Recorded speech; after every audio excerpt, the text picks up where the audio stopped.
Sugar has been part of our diet for centuries. It was introduced to the Western world by the Arabs, who brought both the sugarcane plant and the knowledge of how to grow it to regions like Sicily and Spain during the 8th and 9th centuries. Back then, sugar was considered a luxury, an expensive spice, mainly because producing it was such a difficult and time-consuming process. But everything changed with the Industrial Revolution. Mass production made sugar more accessible, and today the global sugar industry is worth over $67 billion. But have you ever wondered how sugar is actually made? In the United States, around 55 to 60% of all sugar production comes from sugar beets, while the rest is sourced from sugarcane. Interestingly, these two crops thrive in completely different climates. Sugarcane is typically grown in tropical and subtropical regions, while sugar beets are cultivated in more temperate areas. The production process begins with choosing the right land for cultivation. Ideal land must have good drainage, access to water, and rich, fertile soil. Sugarcane is typically propagated using stem cuttings known as sets, while sugar beets are grown from seeds. On average, sugarcane takes about 12 to 16 months to fully mature. Once it reaches maturity, it's time for harvest. In the U.S., sugarcane is harvested using specialized machinery designed for large-scale operations. The harvested stalks are fed into the base of a conveyor, which transfers them into a transport bin that moves alongside the harvester. From there, the sugarcane is loaded onto trucks and transported to the mill. At the mill, trucks unload their cargo onto a receiving table, soil, rocks, and all, before the processing begins. Before moving to the next stage, the sugarcane must be thoroughly cleaned. To achieve this, the cane is fed onto a belt conveyor that carries it through powerful jets of water and combing drums. This process removes most of the rocks, trash, and leaves. Next, the cane's tough structure is broken down in a crusher. Inside, rotating hammers smash the cane into smaller, manageable pieces. These crushed pieces are then sent into a milling tandem, a series of heavy-duty machines designed to extract the sweet juice from the cane. As the cane moves through the tandem, it passes through 5 or more massive mills, where large cylinders compress it to squeeze out every last drop of juice. As the cane fiber passes through the mills, as much juice as possible is extracted.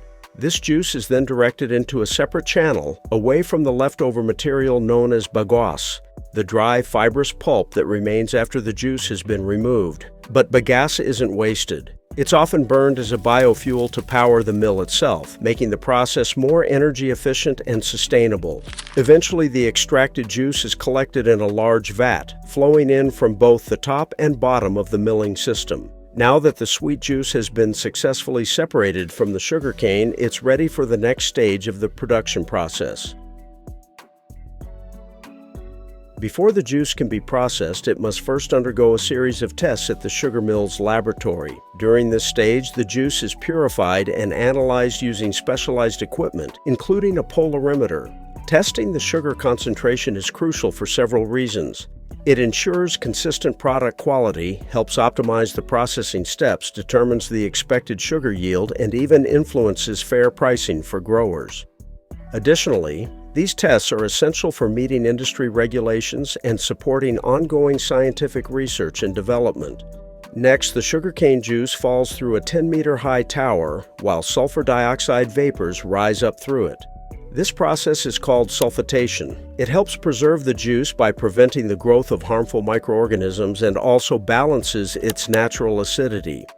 In a separate vat, workers prepare a lime solution by mixing powdered lime with water. This solution is then combined with the sugarcane juice. An agitator continuously stirs the mixture for about 6 hours in a process known as alkalization. This step further purifies the juice and prepares it for the next stage in sugar production. In response to the lime, the juice changes color from brown to a lighter yellow.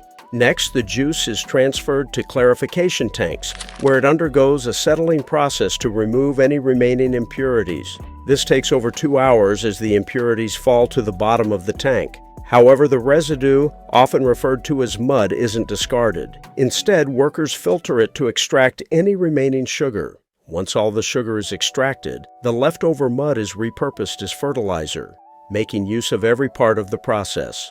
The purified juice collected from the clarification tanks is then transferred to a series of evaporators, where it's boiled in stages.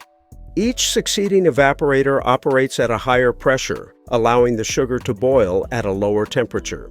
This evaporation process removes about 2/3 of the water content, increasing the sugar concentration from 15% to an impressive 60%. Afterward, the juice is collected in large 15-ton tanks for further clarification. Any remaining impurities rise to the top of the tank, where they can be removed. The final tank produces a syrup containing 65% solids and 35% water. Next comes the crystallization stage.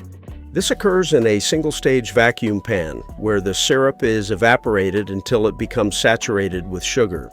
Once the saturation point is reached, workers add sucrose crystals suspended in alcohol to the syrup, kickstarting the crystallization process. The suspended sucrose crystals act as seed crystals, providing a surface for new sugar crystals to form. By introducing these seed crystals into the syrup, they serve as nuclei, triggering the crystallization process and helping new crystals grow more rapidly and uniformly. Once the desired sucrose concentration is reached, the dense mixture of syrup and sugar crystals, known as massicuite, is discharged into large containers called crystallizers.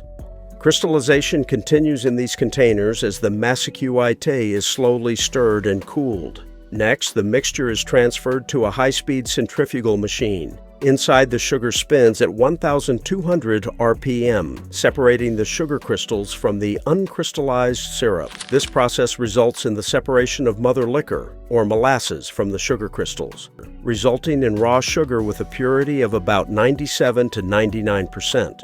Next, the damp sugar crystals are dried by tumbling them through heated air in a granulator. This process lowers the humidity level of the sugar to about 0.02%, which is the standard required for table sugar. Once the sugar crystals are dry, they are poured out of the dryer and into large bags, each capable of holding 1,000 kilograms. A hoist then lifts the bags and transports them to the packing facility. This hoist can carry 3 bags at a time, totaling a hefty 3,000 kilograms. Each bag is carefully lowered into a chute that leads to the factory's main floor. Workers then open the bags one by one and pour the sugar into the chute, preparing it for the final stages of packaging. The chute feeds into an automated packaging machine, which fills a series of plastic bags with 2 kilograms of sugar each. Maintaining mill sanitization is a crucial part of quality control. Scientific studies have shown that even a small amount of bagasse, fiber residue from sugarcane, can contaminate the entire flow of warm juice passing through the system. To prevent this, modern mills use self-cleaning troughs designed with an appropriate slope to ensure thorough cleaning and prevent contamination. The self-cleaning troughs prevent bagasse from accumulating, ensuring it flows out with the juice stream. Stringent measures are also implemented to control insects and pests within the mill premises. Ensuring the cane reaches the mills promptly is essential for preserving the high quality of the final product. This also requires careful storage of both brown and yellow refined sugars, which typically contain between 2% and 5% moisture. These sugars are stored in a cool, relatively humid environment to maintain their moisture content and prevent them from hardening. If you've got a sweet tooth after watching this video, why not head over to our How Chocolate is Made